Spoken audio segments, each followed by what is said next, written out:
Sem Kristjan Prosen, na šolskem centru Škofja Loka poučujem vsebine s področja mehatronike. Na začetku simuliramo osnovne mehatronske sklope, kot so semafor, nivojski prehod, garažna hiša. Učenje poteka od preprostih nalog, kjer se dijaki naučijo žičanja krmilnika in programiranja, do malo kompleksnejših, kjer se naučijo uporabljati tudi induktivne senzorje, pnevmatske komponente in senzorike. Dijaki v programu Strojni tehnik se z vsebinami mehatronike srečajo v 2. in 3. letniku.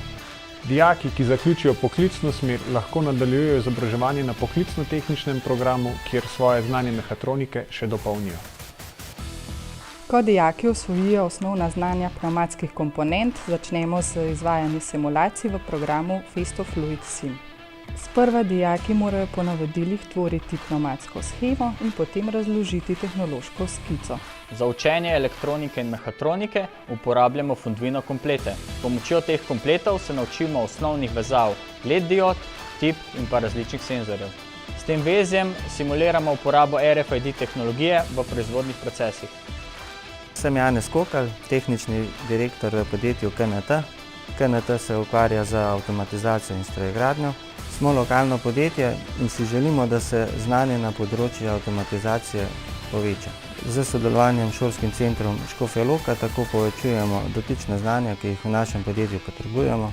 Hkrati se veliko pogovarjamo tudi o obstoječih kurikulumih in jih glede na nove tehnologije tudi dopolnjujemo.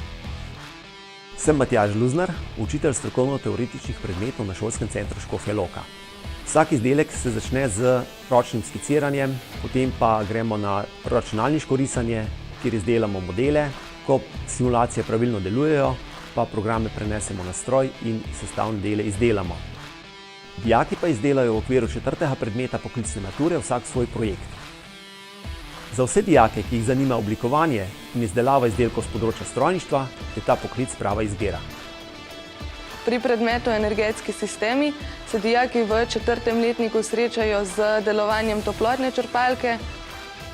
Na modelu toplotne črpalke lahko dijaki spoznajo posamezne sestavne dele, opravljajo lahko posamezne meritve, ki jih lahko prenesemo na splet. Preko spletnih mest pa lahko te podatke spremljamo tudi nadaljavo.